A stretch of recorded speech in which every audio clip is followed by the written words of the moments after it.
Hey, everybody, and welcome to another episode of Beyond the Breakers, a podcast about shipwrecks, loss, and lessons learned from maritime disasters. My name is Taylor, and I'll be your host today, and joining me in just a minute will be Tanner. But first, let's do a Patreon shout out. Thank you to Charlie for joining us up on the bridge as a second mate. Thank you very much. We definitely appreciate it. Definitely hope you enjoy the bonus content.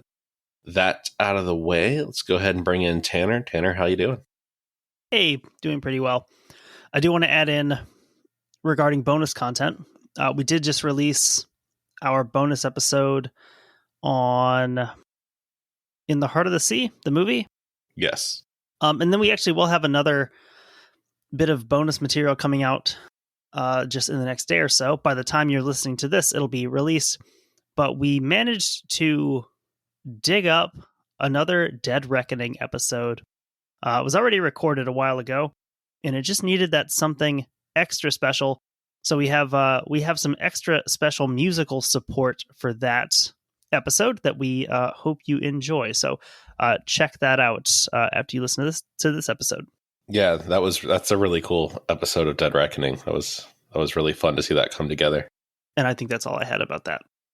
Let's see, regarding media, obviously watching a lot of sports. It's a great time for sports with basketball and football going on. The Packers won, the Badgers won. It was actually a decent weekend for Wisconsin football. Yeah, that was surprising. That was actually fun to watch. Celebrating the Badgers being bowl eligible, which is a far cry from what you used to celebrate with Badger football, but it's better than the alternative. Right.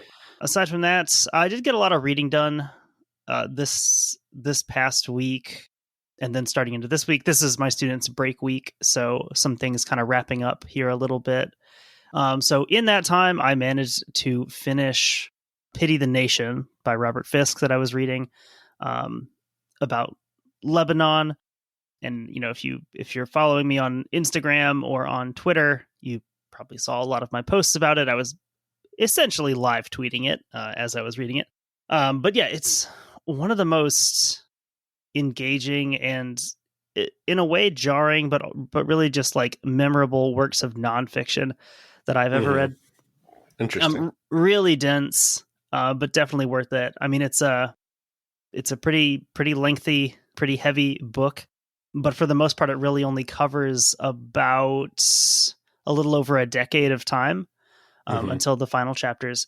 So there's a lot of information packed in there, but because of the writing style, you really do develop kind of a relationship with the figures involved in, the Lebanese civil war, the Israeli invasions of Lebanon. You get a really good feel for it. And it kind of reads almost more like epic fiction rather than a nonfiction piece. So you get to know the characters, you get to, Pierre Jamail, Bashir Jamail, going through all of the leadership of Israel at the time. There's a lot about Ariel Sharon. But then like by the end, then you have the influx of Hezbollah as this kind of new on the playground force that none of these reporters, none of these journalists are familiar with yet. Something that's going to become a household name. So you get a lot of this kind of building drama as it goes. And then you obviously get your, like Hassan Nasrallah, who now is a major household name.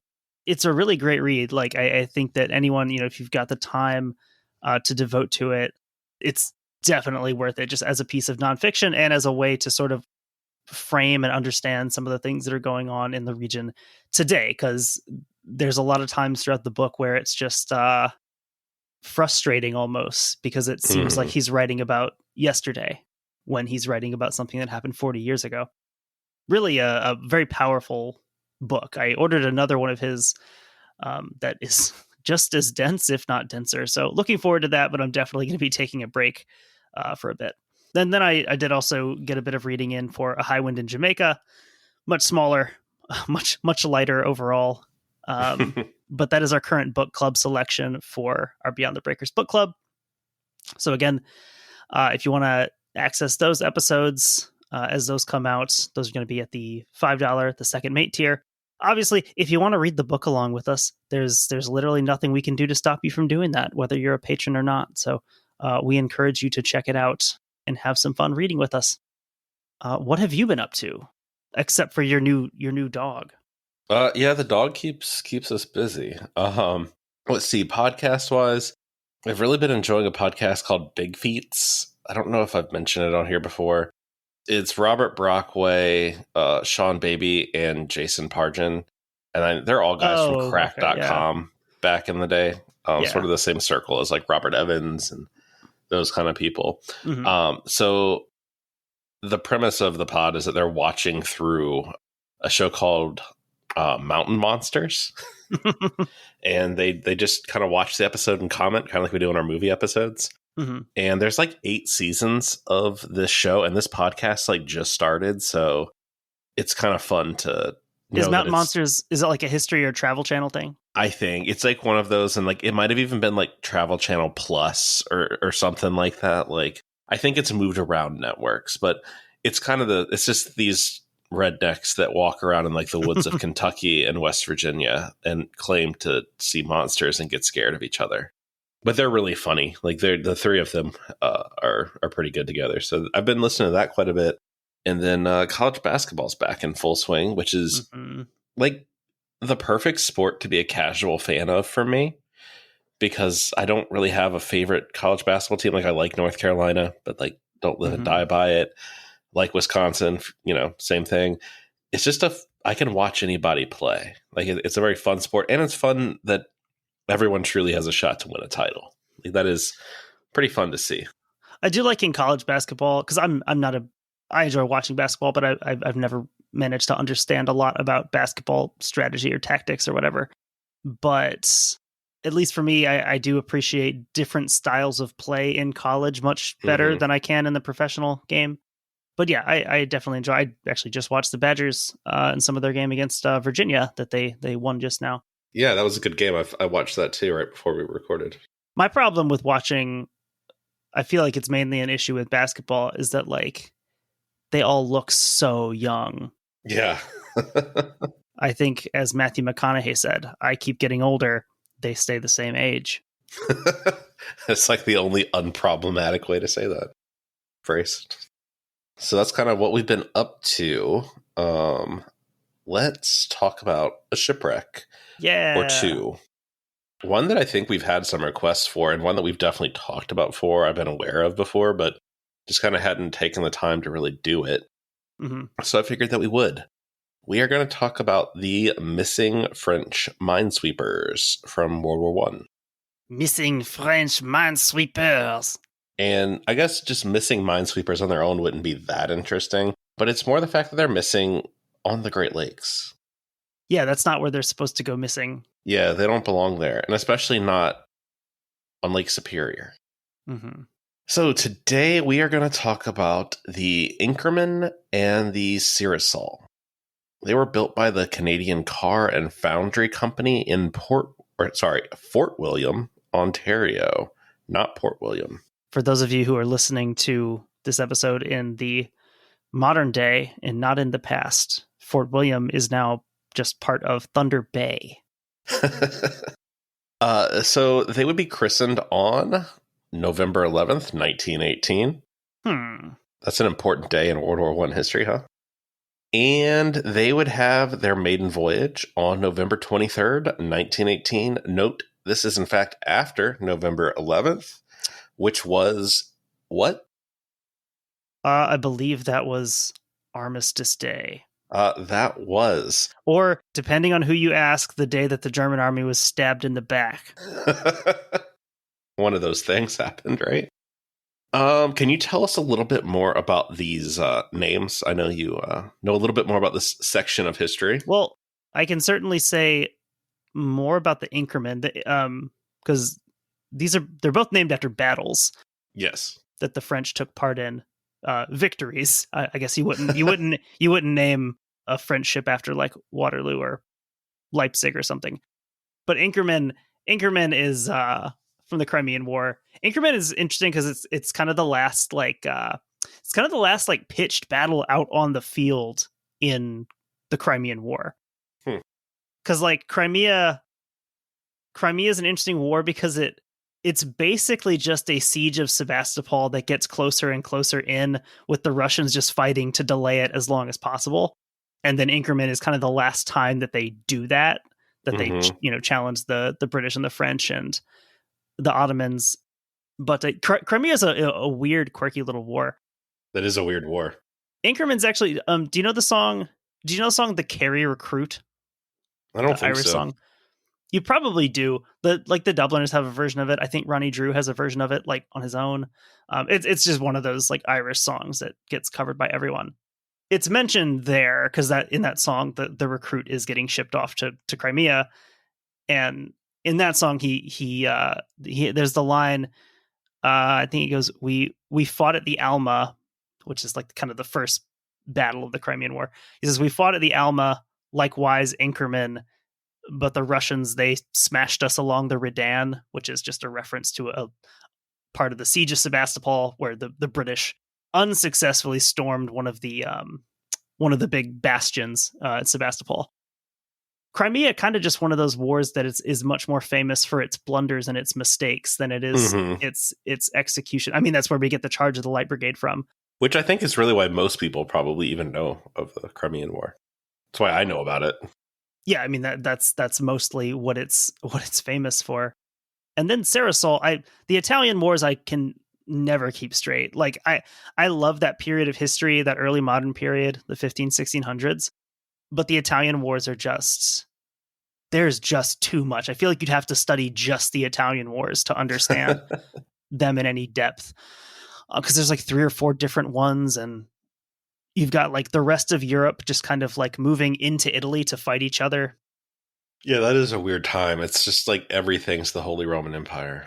Well, it's cool because you've got like everyone fighting over who's going to be like the King of Naples, and then you've got like the Duchy of Milan that people are fighting over, and then you've still got the Papal States that are, at this point still an actual political and military force that you have to worry about. I love how we get things like Monaco out of that, like all these weird little European places out of all these little wars.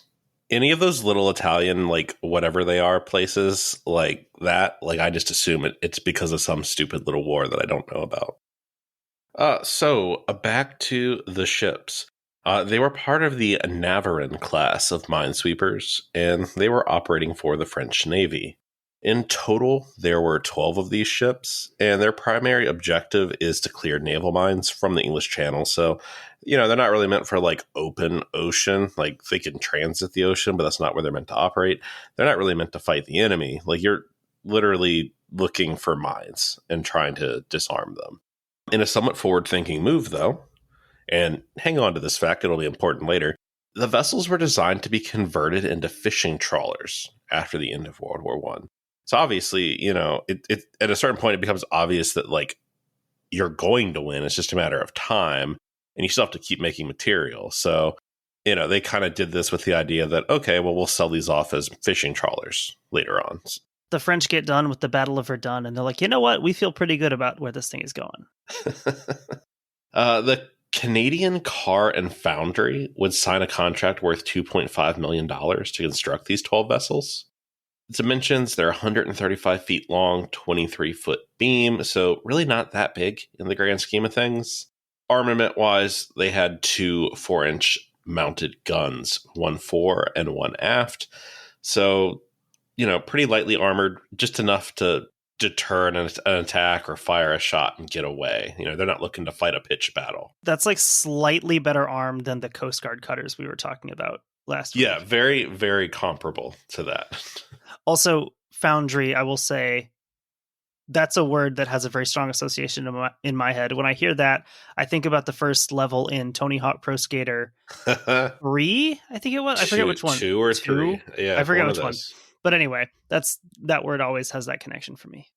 So these vessels were divided into 4 watertight compartments. So, they're not just some rickety, bucket of bolts thrown together. There is some thought, design, engineering going into this. Of these 12 vessels, 7 of them would ultimately be wrecked in their lifetime, including the Sebastopol, who will be a supporting actor in today's story.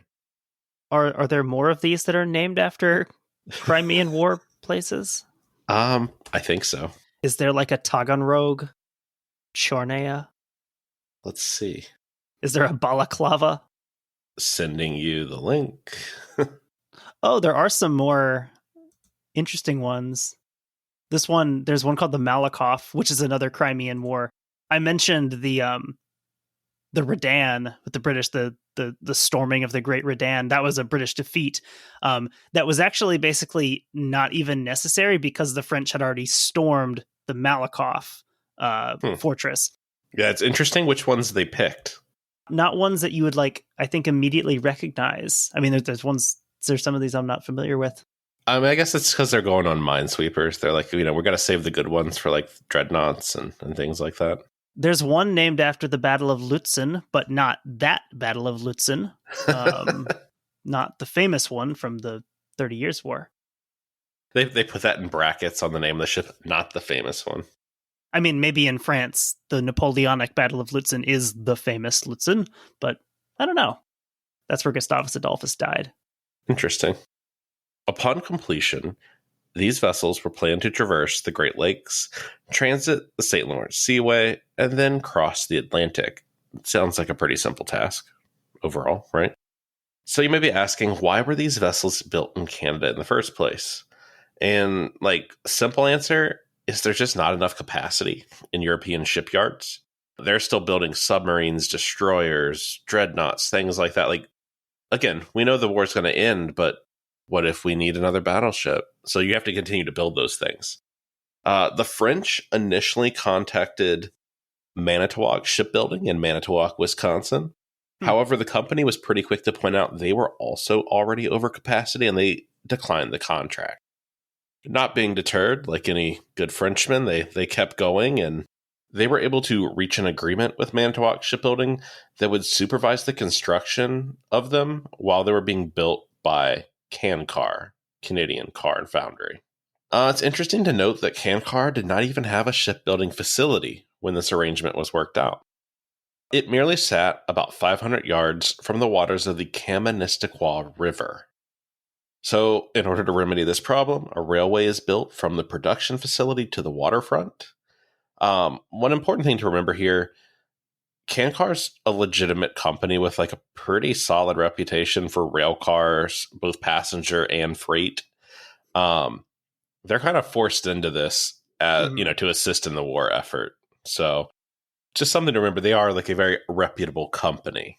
I don't remember all the details about it, but this reminds me a little bit of from the Viribus Unitas episode we did, where that was less out of necessity than it was kind of symbolic, but how Austria-Hungary, they had those shipyards building their dreadnoughts, and they had that one Hungarian shipyard build the St. István, kind of to show that this is a joint effort. This isn't just the Austrians doing this. This is both parts of the empire who are pitching in. And I forget why. I forget what the detail was, but something involving in the sinking of the St. István was blamed by some people on the fact that, well, do these guys even know how to build warships like this? Because they haven't done it before. Mm-hmm.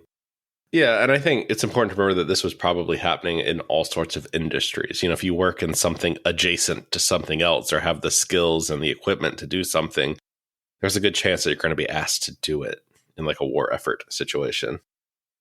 So as these ships were completed, they would be dispatched in pods of 3 to Montreal before transiting the Atlantic. So the idea is finish 3 of them, launch them, ship them out. That brings us to November 23rd, 1918. The weather, calm. The location, Fort William. The ships, Inkerman, Cerisoles, and Sebastopol. In charge of the entire operation is a French Navy captain by the name of Captain Leclerc. Is that close? I think it'd be Leclerc. Leclerc? I think the C is pronounced at the end of the word. Is it? Katie. Yeah. Call in our help. We need French help. So the entire operation is under the command of French Captain Leclerc. He's in charge of his vessel and the flotilla as a whole as they set out, and he is aboard the Sebastopol.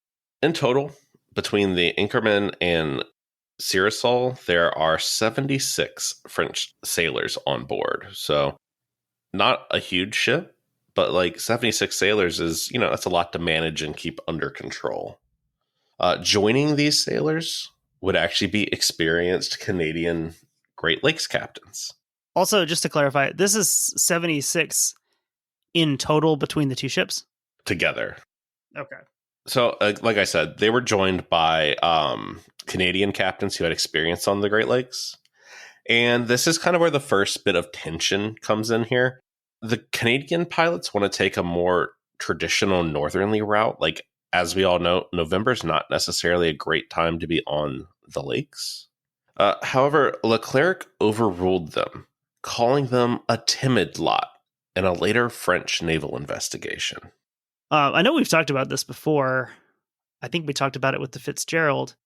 Your routes across Lake Superior.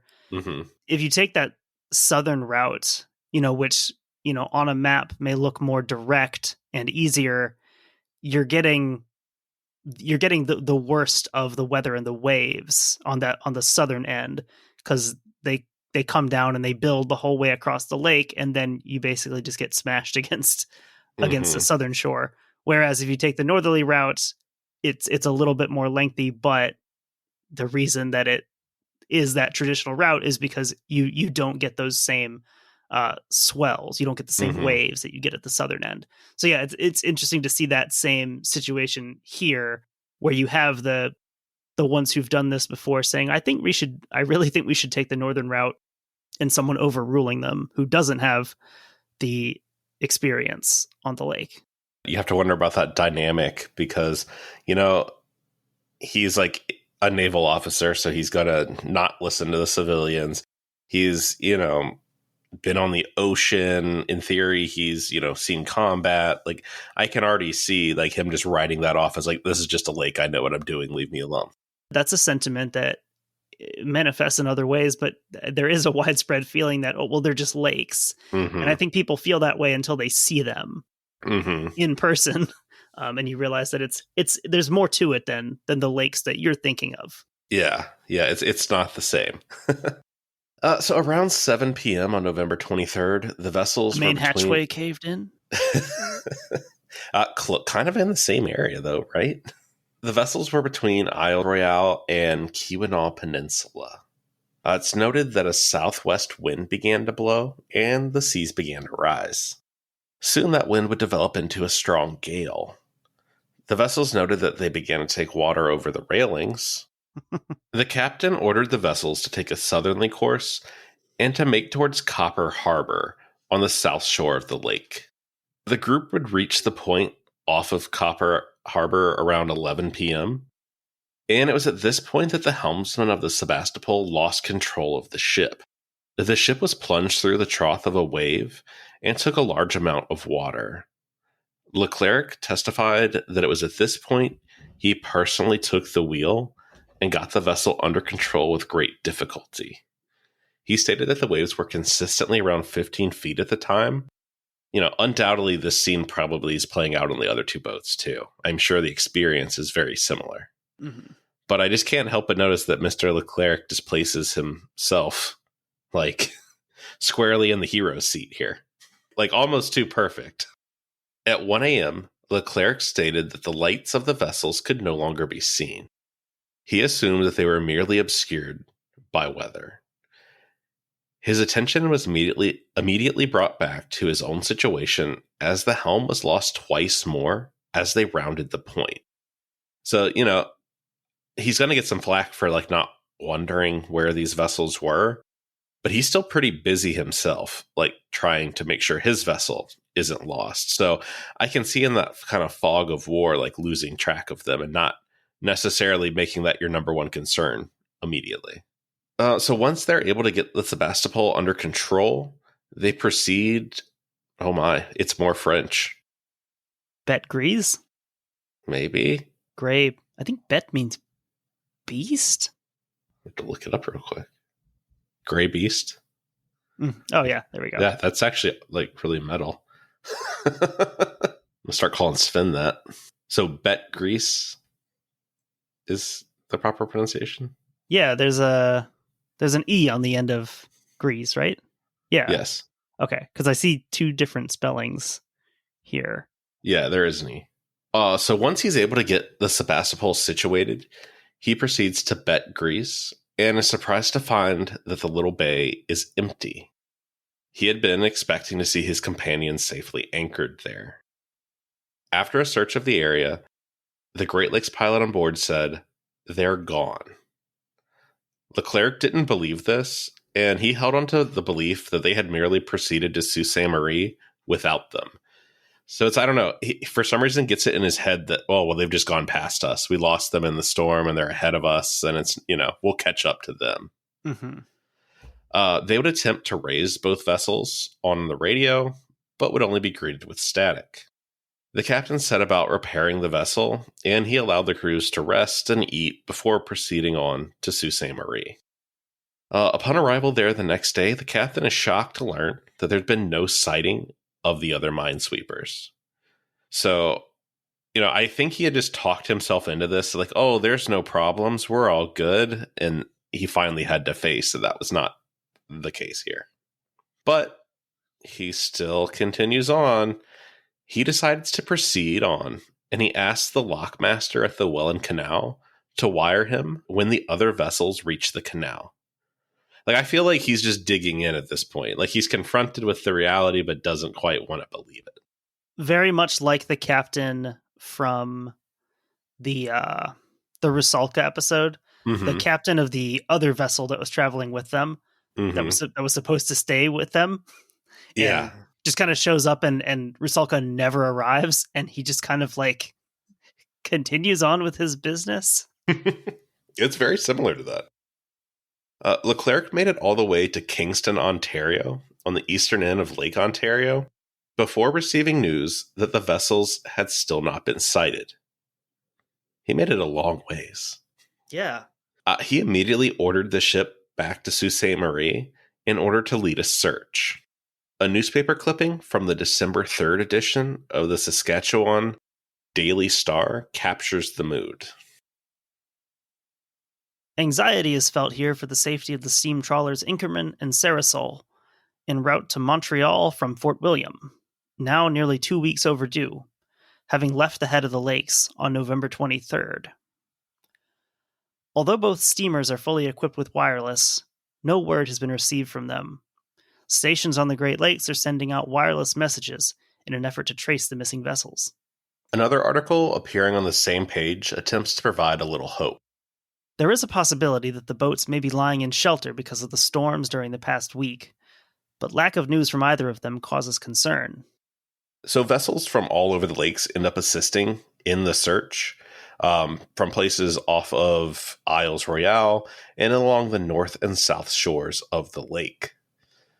U.S. Coast Guard crews searched beaches, and freighters on the lake were told to keep a lookout for debris. However, none was sighted. I just want to go back to the quote from the Saskatchewan Daily Star. Mm-hmm. It is interesting here talking about a ship being 2 weeks overdue here, where because some of our stories, some of our older stories where we're talking about like a transatlantic voyage or a voyage across the Pacific, like we talked about the Spanish, the Manila galleons. 2-week delay is nothing because there's such a huge window of time they could be arriving, and even crossing the Atlantic, at times that's going to take you like a month, so a few weeks here and there is expected. But yeah, for something to be missing for 2 weeks, even on a lake the size of Lake Superior, but for no one to have any news of this for 2 weeks is pretty eerie. And I think that's one of the lingering things in the story that makes it so intriguing, is that like there is a little bit of eeriness to this story. Well, and there's a bit of the Edmund Fitzgerald story to this also, where you have ships traveling in pretty close proximity to the point where they can see each other's lights fighting through a storm, and they just disappear. Yeah, there's a lot of similarities there. So eventually the only confirmed debris that would be found was a yawl from the Cerisoles found on a beach just east of Grand Marais, Michigan. At least in French, it's Grand Marais. I think that's how they pronounce the town also. I've picked an episode with way too much French. Big swamp. Big swamp. I do love that, like Wisconsin, Minnesota, Michigan.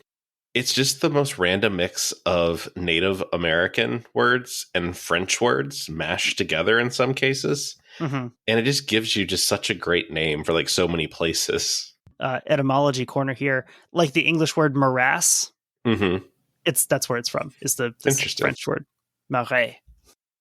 The only confirmed debris that would be found was a yawl from the Cerisoles, which we found on a beach just east of Grand Marais, Michigan.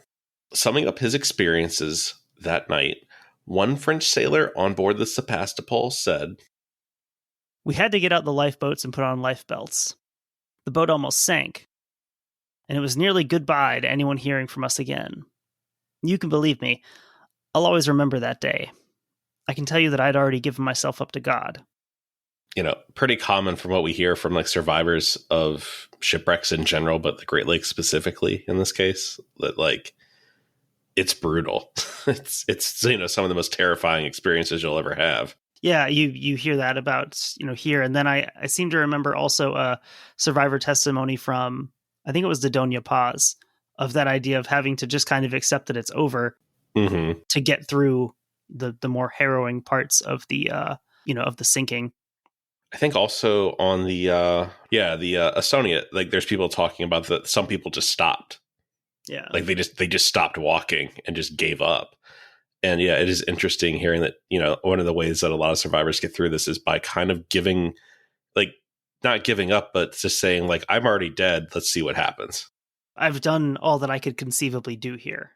So the aftermath, like any shipwreck following the loss, rumors will swirl all the way from plausible to conspiratorial. One of the most common rumors is that the ships were poorly constructed. Pretty easy to blame a company that doesn't normally build ships.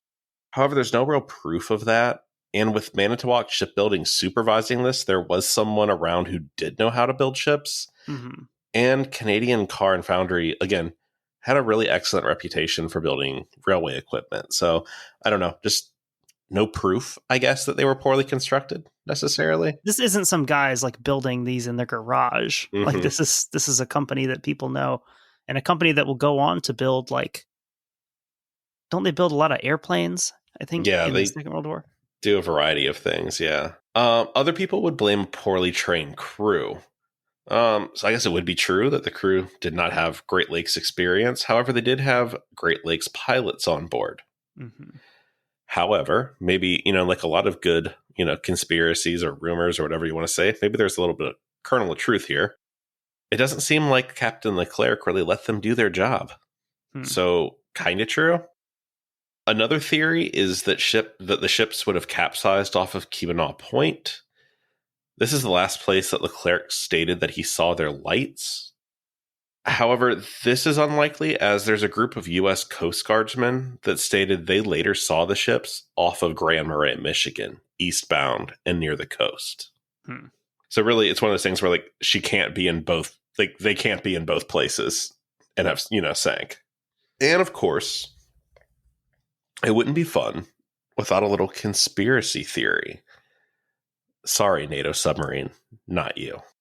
Some have claimed that the vessels were scuttled for insurance money, as the vessels were not needed for the war, since they were literally christened the day the war ended. They claimed there was not even a real crew on board either vessel, and that they only existed on paper. Is that claim saying that the ships were never even out on the lake? As with any of these theories, it's not important to flesh out the details, right?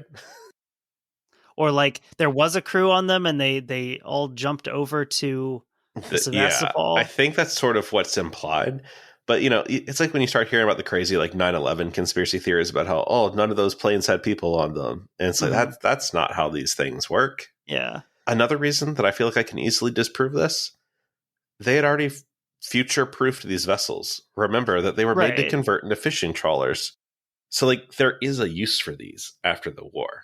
But that's exactly what you would do if you wanted to throw suspicion off yourself when you plan to sink them later for the insurance money. Mm-hmm. That's a great point. Hadn't thought about that.